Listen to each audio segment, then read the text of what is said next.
I grew up in Waco, Texas, had a really great family. I was doing well. I was a good student, but there came a point after college that things started falling apart. I began to drink. I just thought I enjoyed it a lot, so I did it. I never was late to work. I paid all my bills. My credit was great, but the drinking continued. I had a great marriage, and our first child was born. I was afraid that I was not going to be the daddy that I needed to be. Some drinking friends of mine told me they suspected I was alcoholic. When I said, "Are you kidding me? You guys are drunk with me." And they said, "Hey, don't be upset. We're just saying you drink a lot faster than we do, and you seem to be doing it during the week when we're not. If you're not alcoholic, just don't drink anything for a week or two or whatever you think." But I knew that when I made up my mind to quit drinking, it would be done immediately, and it wasn't. I didn't make it 2 days. When the son was 9 months old, the brother nearest to me at age 23 committed suicide. I'd never seen anything like that. I was devastated. I believe my drinking doubled.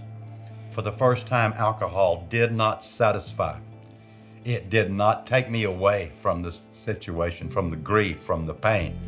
And I kept hurting every day and drinking more. I knew I needed something, so I began watching Billy Graham on television. After supper, I would start drinking beer, and I would drink 10, 11 beers and watch Billy Graham preach. After I kept hearing Billy say, "Come, just as you are, come."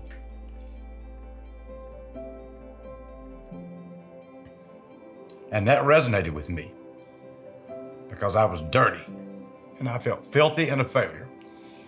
But I came just as I am, and I said, "Jesus, if you'll help me, I'll follow you all the days of my life." I went to bed, but when I woke up the next morning, my life had changed. Everything looked new. I was filled with hope for the first time in my life, and I had peace of mind. All went well with me and the Lord for about 4.5 to 5 years. And for some reason, I decided it would be okay on a certain weekend if I got drunk. It would be okay. I would just drink on Saturday, maybe Sunday, and then I'd be back in church. It didn't happen. I was too ashamed to return to Jesus. After I had been apart from the Lord and would not go to church again for about 5 years, my wife and I separated.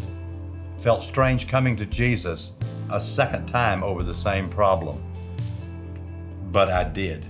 And one of the things he said when I said, "Lord, as you know, my marriage is dying," he said, "No, it's dead." And just as I started to cry, he said, "But I'm the God who raises from the dead, and I'm going to raise your marriage to newness of life." And he did it. It took place. It was phenomenal.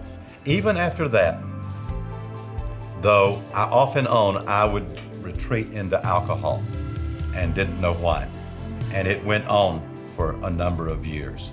One Saturday morning, I got into a company vehicle with ice on the ground, drunk, and crashed into a tree down the street from my house. And a few minutes later, police officers showed up. They interviewed me. I told them exactly what happened.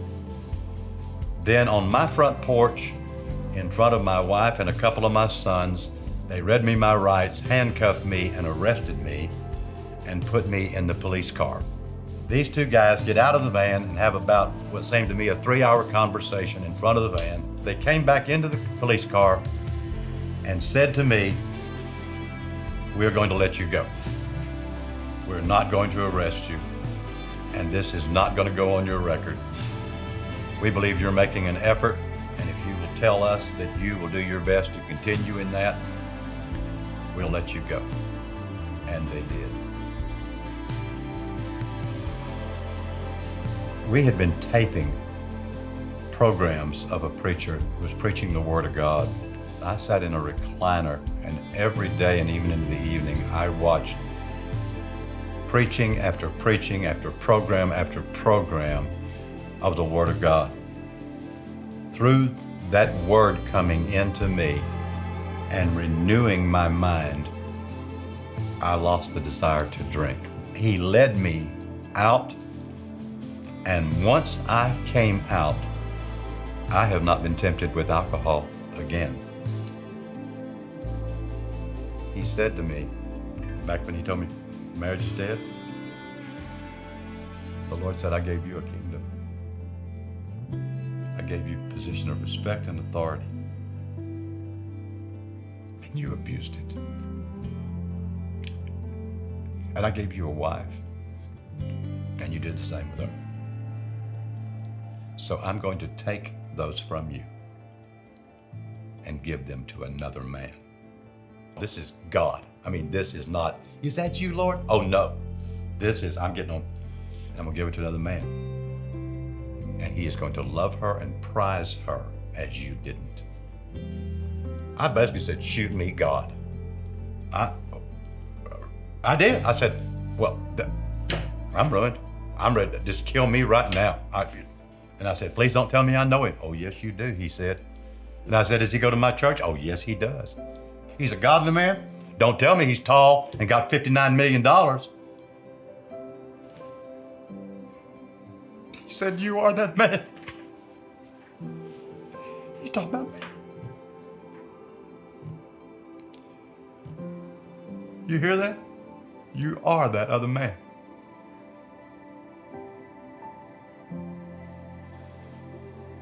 He gave my wife to another man. It's me. I'm free. Jesus has made me free. Everyone hearing my voice can receive Jesus and his healing, his forgiveness, his deliverance, his love, his peace, and all that he is. He will set you free. If you already have received Jesus, as I did, and have been struggling with alcohol or something else, he will show himself as your Messiah, your deliverer, the one who comes to set people free. He's already come, he's already done it, and he wants me and you to grab hold of that freedom and walk in it every day.